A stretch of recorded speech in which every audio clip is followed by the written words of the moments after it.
After the end of World War II, the world was split into two, East and West.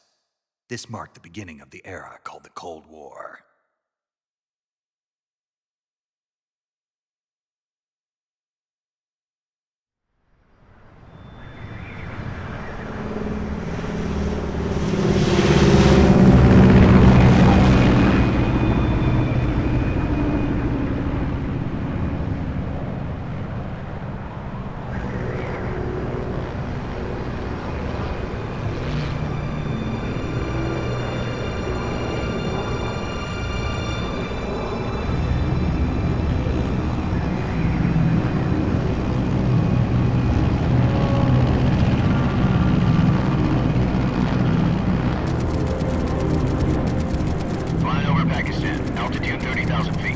Approaching Soviet airspace. 20 minutes to drop off. Commencing internal depressurization. Equipment check. Arm main parachute. All right. You ready to go? Drop zone still showing a high pressure mass. Cav okay. Good. We've got high visibility.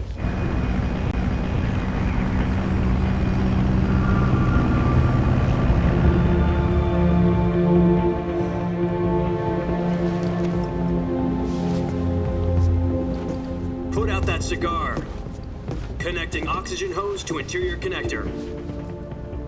Put on your mask.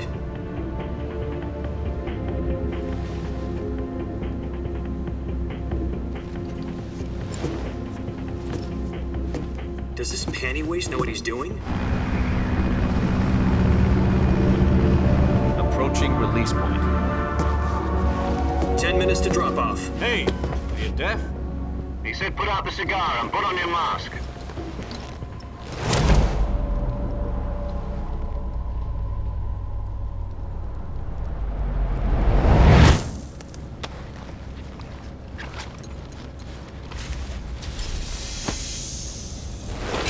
Depressurization complete.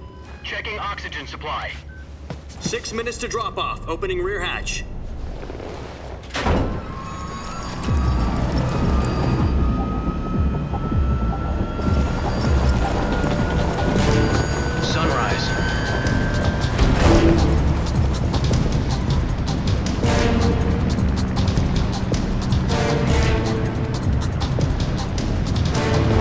Temperature minus 46 degrees Celsius.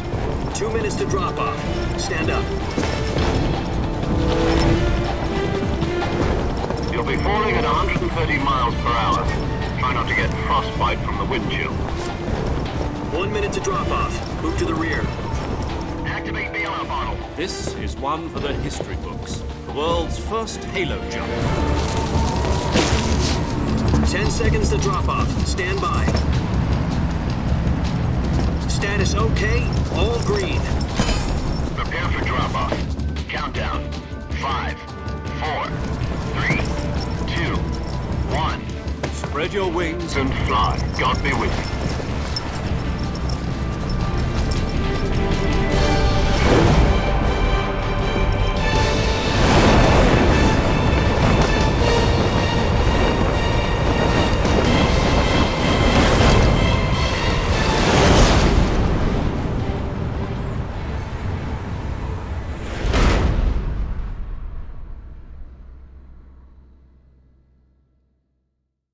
Jack, I've got some important news. The head of the CIA has finally given us the green light for the Virtuous mission. Virtual mission? No, the Virtuous mission. The future of our Fox unit depends on it. If it succeeds, we'll be officially organized into a unit. Virtuous mission? Sounds like some kind of initiation ritual. You know, don't get cocky. This isn't a training op. Right. So what exactly is this wonderful mission? Well, about 2 years ago, a certain Soviet scientist requested asylum in the West through one of our moles. His name is Nikolai Stepanovich Sokolov. He's head of the OKB 754 Design Bureau, one of the Soviets' top-secret weapon research facilities, and the East's foremost expert on weapons development. Sokolov? Isn't he that famous rocket scientist? The very same. On April the 12th, 1961, the Soviets achieved the first manned spaceflight in history. The Earth was blue, but there was no God. Well spoken. The rocket that carried Yuri Gagarin into orbit was the A-1, known as the Vostok rocket. Sokolov is said to be the man most responsible for the multi-engine cluster used in that rocket. After Gagarin's flight, Sokolov left rocket development to become the head of the newly established Design Bureau. From a lowly technician to head of a design bureau, that's quite a success story, so why do you want to defect? It seems he'd become afraid of his own creations. Afraid? Call it a crisis of conscience. And for that, he left his country and his family behind and went over the fence? Not exactly. One of his conditions was that his family was also to be taken safely to the west. We used a mole to get the family out first and succeeded in sneaking Sokolov over the Berlin Wall shortly afterwards. I was the one who conducted the operation. The security on the eastern side was still full of holes back then. Then what? We got Sokolov over in one piece, but the whole ordeal had left him exhausted, and we checked him into a hospital in West Berlin. It took him 2 weeks and more than 600 miles to get from the research facility in the Soviet Union to Berlin. He was in no condition to say anything coherent. And it was only a week later that we had something much bigger on our hands. The Cuban Missile Crisis. October the 16th, 1962, President Kennedy received word that the Soviets were in the process of deploying intermediate-range ballistic missiles in Cuba. The president demanded that the Soviets dismantle and remove the missiles. At the same time, he announced a naval blockade to prevent further missile shipments from reaching Cuba. But the Soviets didn't back down, instead placing their armed forces on secondary alert. Soviet transport ships carrying missiles continued on course towards Cuba. US and Soviet forces went on alert for an all-out nuclear war. Frantic negotiations were conducted through the UN's Emergency Security Council and unofficial channels to end the hair-trigger standoff. Finally, on October the 28th, the Soviet Union agreed to remove its missiles from Cuba, and so the world avoided a nuclear holocaust. But in order to get the Soviets to pull their missiles out, we had to make a deal. You mean the one where the US agreed to remove its IRBMs from Turkey? No.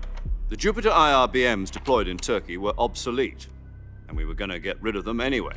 They had no strategic value whatsoever to either the US or the Russians. The Turkey deal was a ruse, a cover story that was fed to the other intelligence agencies around the world. So what did the Russians really want? Sokolov. They wanted us to return Sokolov. You mean the Soviets pulled out of Cuba just to get their hands on Sokolov? That's right. What the hell was he working on? At the time, we had no idea. We were running out of time. It was either give up Sokolov or risk full-scale nuclear war. In the end, we had no choice. President Kennedy gave in to Khrushchev's demand. The next day, I got Sokolov out of the hospital, handing him over to agents on the eastern side. Sokolov kept on screaming, "Save me," until he disappeared from my sight. Then a month ago, we received some new information from one of our moles. About Sokolov? Yes. He was taken back to the research facility and forced to continue working on the weapon in question under KGB supervision. What's more, it's on the verge of completion. So what kind of weapon is it? Something to do with space rockets? No, missiles. Same technology. I guess you're right. We don't know the details, but it appears to be a new kind of nuclear device. For half a year now, the Soviets have been conducting frequent nuclear tests at Semipalatinsk. Something to do with the weapon, I assume. We're talking about a secret weapon so big that Khrushchev was ready to pull out of Cuba to get it back. Is Sokolov still in the facility? No. According to our intelligence, he's in Selinoyarsk, a place in the mountains about 3 miles to the west that's known as the Virgin Cliffs. The Virgin Cliffs. Nice name for a virtuous mission. They moved him there just recently. Why? Apparently, they're conducting a field test of the weapon, but it's our best chance to get him back. This mission would never have been possible if he was still in the research facility. This is our last chance. Sokolov must have known that too when he contacted us.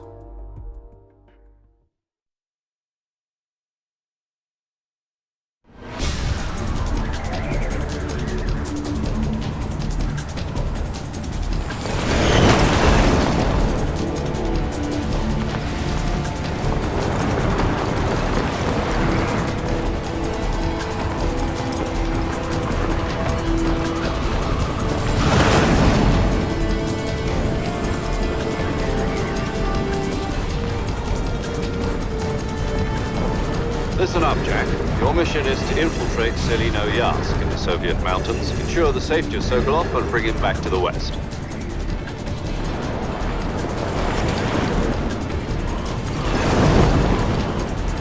If we don't get Sokolov back before that weapon is complete, we'll be facing a major crisis.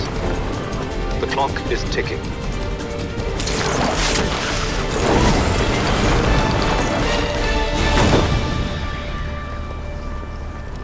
Once we've confirmed the rescue of Sokolov, stand by at the recovery point. A recovery balloon will be dropped at that point. Helium will be pumped into the balloon to inflate it. The process takes about 20 minutes. Once it's complete, the gunship's arm will latch onto the balloon and pull it up. The Fulton surface-to-air recovery system. I'm familiar with the theory. Take it easy. It's been combat proven. Do you think Sokolov is up to it? The shock will be less than during a parachute jump, and the arm can handle up to 500 pounds. So you're planning on going over the border in a single combat Talon? She's equipped with two 6-barrel 20mm Vulcan cannons, as well as two 40mm machine guns. Sounds like she could hold her own against a battalion of tanks. Even with the fuel in the reserve tank, we're facing a 4-hour time limit. If all goes well, it shouldn't take more than a few hours. Home in time for dinner. But if anything goes wrong, you'll be eating dinner, breakfast, and all the rest of your meals in the jungle.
Do you copy? You're already in enemy territory, and somebody might be listening in. From here on out, we'll be using code names to refer to each other. Your code name for this mission will be Naked Snake. I'll be referring to you as Snake from now on. You're not to mention your real name. Snake? What, you don't like snakes? What do you mean? Well, you've eaten one before, haven't you? In survival training. I'm glad to hear that.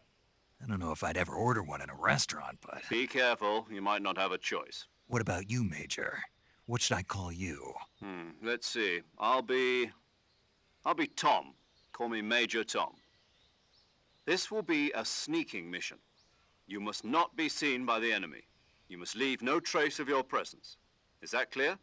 This kind of infiltration is the Fox unit's speciality. In other words, weapons and equipment are procured on site. That goes for food as well. You're completely naked, just as your name implies. Great. Now I see why you asked me if I like snakes. I suppose calling me Snake was your idea of a joke, too. No. There's a good reason for that. I'll tell you later when the time is right. Gotcha. Getting back to the subject, how exactly am I supposed to feed myself? You've been issued a knife and a tranquilizer gun. Use them to hunt for food. You'll also find some medical supplies in your backpack. Yeah, about the backpack. I lost it in a tree on the way down. I see. Well, you'd better go back and get it then. You know where it is? No problem. I can see it from here. It's stuck on a branch. To climb a tree, stand in front of a tree that's covered in ivy and press the action button. I'll be monitoring your progress over the radio. We can't risk violating Soviet airspace, but I'll be in the gunship. My frequency is 140.85. I'll give you a call if I need to talk to you. If you need to talk to me, use the send function. Okay, Snake, go get your backpack.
I see you've retrieved your backpack, Snake. To equip a weapon, it's necessary to take it out of your backpack. In the survival viewer, choose Weapon from the backpack. Your available weapons will be displayed in a list on the screen. From that list, choose the weapon you want to equip and press the Enter button. For other equipped items, just do the same thing from Item. Got it. Use the survival viewer backpack. Yep, that's right. Survival is fundamental to this mission. After you've been out in the field for a while, your stamina will start to drop. If your stamina gets too low, it'll affect your performance. You won't be able to shoot accurately, for example, and your wounds won't heal as smoothly. Keep an eye on your stamina so you don't run out. To recover lost stamina, you can hunt for local flora and fauna. You can use either your tranquilizer gun or your knife to hunt. My only weapon is a Mark 22 Hush Puppy tranquilizer gun? That's right. It's been fitted with its own suppressor. However, the suppressor will deteriorate every time you fire. Once its durability reaches 0, the noise suppression effect will be gone. So don't get too trigger-happy with it. The suppressor's durability is shown in the icon. Any weapons and equipment beyond what you're carrying now, you'll have to find as you go. I have to find my own weapons and equipment? Whose crazy idea was this anyway? Solo covert actions are standard Fox operating procedure. You can't leave any traces of your presence. No weapons, equipment, footprints, sweat, or bodily waste. The same goes for bullets and cartridges, too. Your presence in enemy territory is already a violation of international conventions of warfare. There aren't supposed to be any American soldiers in Russia. It could spark an international incident. You can't let anyone see you. You can't let the enemy know you're there. This is a stealth mission. You're a ghost, Snake, in every sense of the word. And there'll be no rescue if you're captured. The military and US government will deny any involvement in the affair. Then I'll just have to take care of myself, huh? I'm afraid so. You've been given a fake death pill for that purpose.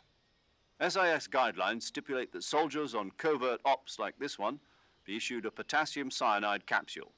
Tape it to your body so you can take it when you need to. How generous of you. Use it if you're taken prisoner by the enemy. It'll send you into a state of false death for a short time. Fooling them into thinking that I'm really dead.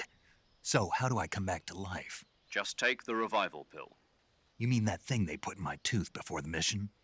That's the one. But be careful.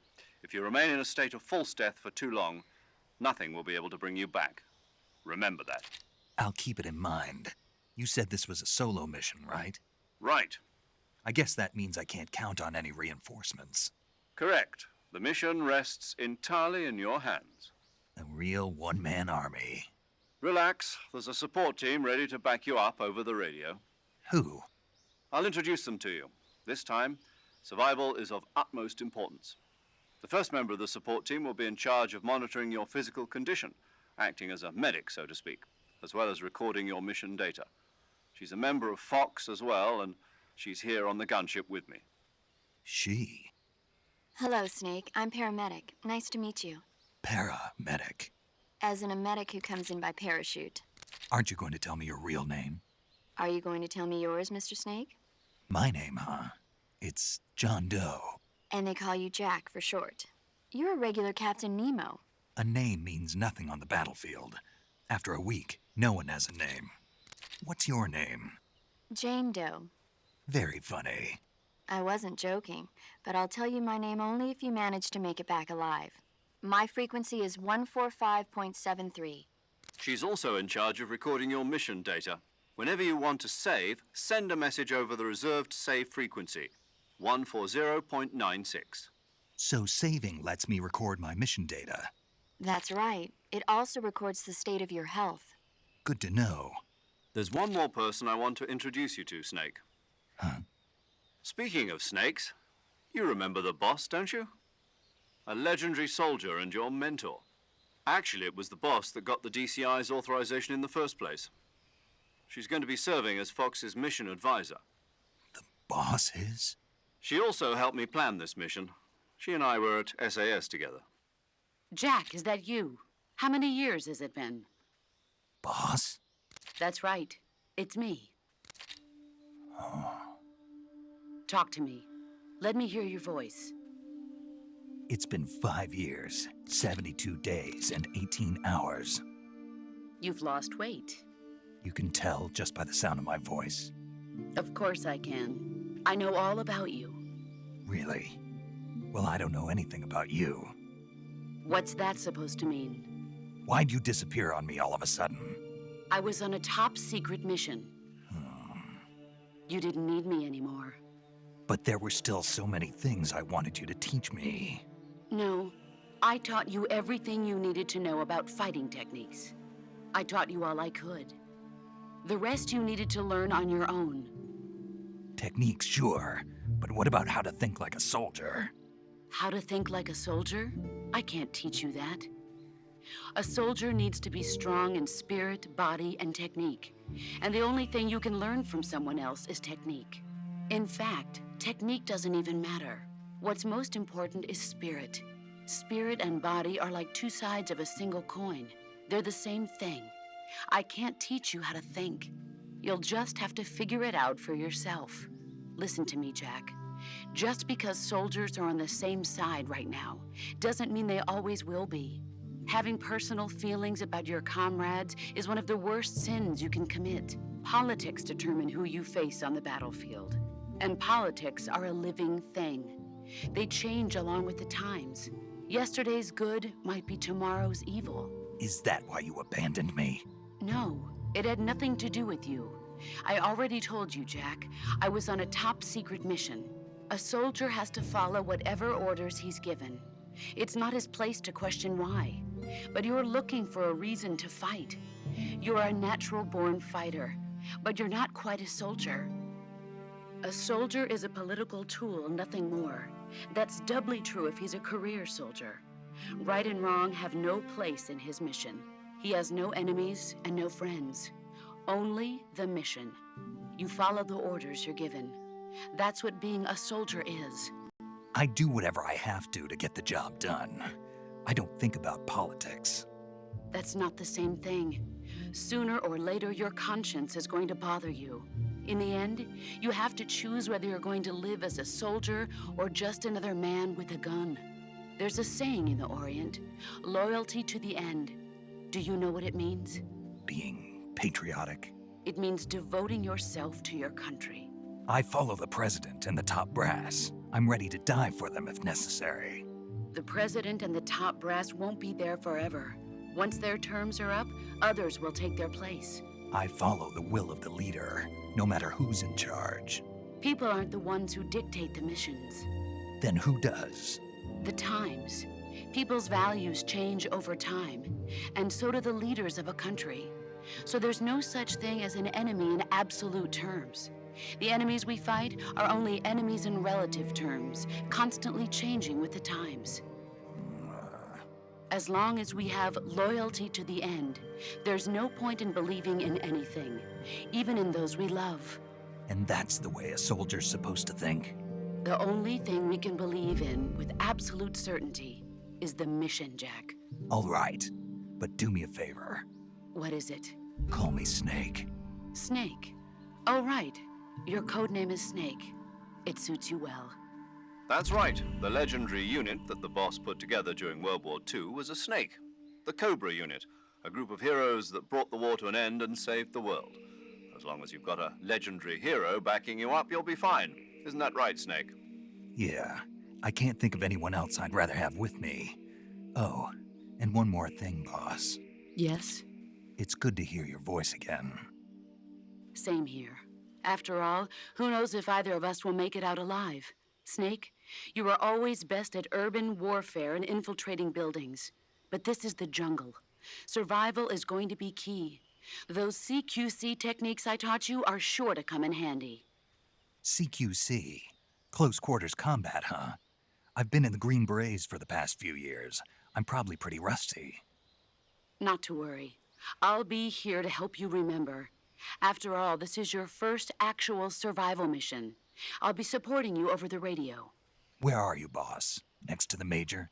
The boss is communicating with us by radio from aboard a Permit-class submarine in the Arctic Ocean. My frequency is 141.80. Call me if you need my advice on battle techniques. Gotcha. Your mission is to retrieve Dr. Sokolov. Dr. Sokolov is being held in an abandoned factory located to the north of your current position. Avoid heavy combat and don't let anyone see you. Don't forget that this is a stealth mission. Snake, try to remember some of the basics of CQC.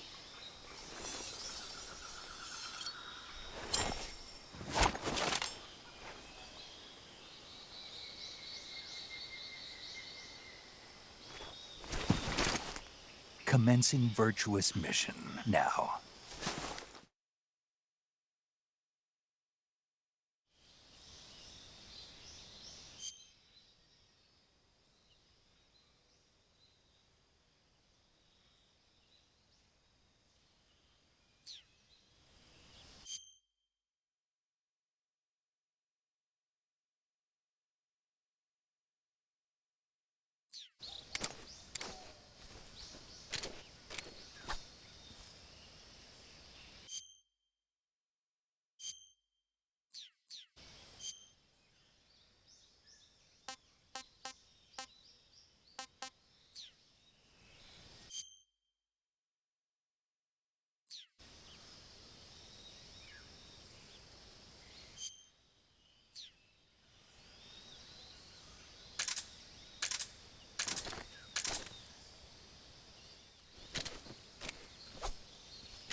That area is home to the reticulated python. The reticulated python is said to be the longest snake in the world. The biggest ones can grow up to 10 meters in length. Although they're not poisonous, they're still very dangerous, so be careful around them. They have a highly ferocious temperament, and they can swallow whole, even large animals like deer and pigs. Their most distinguishing feature is the mesh pattern of their scales. This pattern acts as a highly effective natural camouflage.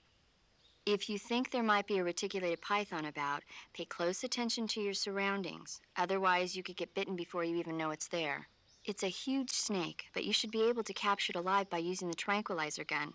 I'll bet if you capture one and throw it at an enemy, it'll give him a good scare. Right. But how do they taste? Huh? Do they taste good? You're actually going to eat one. Why else would I be asking? Cannibal. What was that? Nothing. Let's see what the guide says. Ah, you're in luck. It says they taste pretty good. Good. I can hardly wait. Ugh.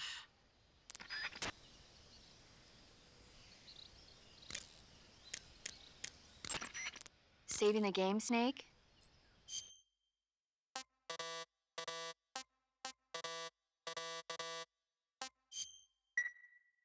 Hey, Snake, you ever heard of Godzilla, King of Monsters? No, what is it? It's a movie. You haven't seen it? Nope. It's about this monster called Godzilla, who grows to an enormous size in a nuclear test and goes on a rampage in Tokyo. Nuclear test, huh? Then the Marshall Islands must be crawling with giant monsters right about now. It's just make-believe. Maybe that's why my pants have been so tight lately. Snake, it's a movie, not a report out of Los Alamos. I know. So then what happened? Godzilla is immune to all weapons, and humanity has no way to stop the monster. Dr. Shirazawa develops a new type of weapon, but meanwhile, Godzilla is getting closer and closer to Tokyo, obliterating everything in his path. It was originally a Japanese movie, but they made an American version too. I recommend seeing the original Japanese one if you ever get the chance. It's mostly mindless fun, but it's also got a serious anti-nuke message as well. Where can I see the original? You'll just have to go to Japan. Really? That's too bad. If you wait 40 years, you might be able to see it in America too. It might even win awards all across the globe in 60 years. Why's that? 2024 will be Godzilla's 70th birthday. You think they're still going to be making Godzilla movies then? Of course. Everybody loves Godzilla. You sure know a lot about movies. I don't suppose you're the movie-watching type, are you? Not really. Okay, then I'll tell you everything I know. When the going gets tough, movies can save your life. It's always good to be able to look at things from a different perspective when you get in a jam. That's the magic of movies. No kidding. Well, I guess it might at least make a nice distraction. That's the spirit, Snake. Have a little fun.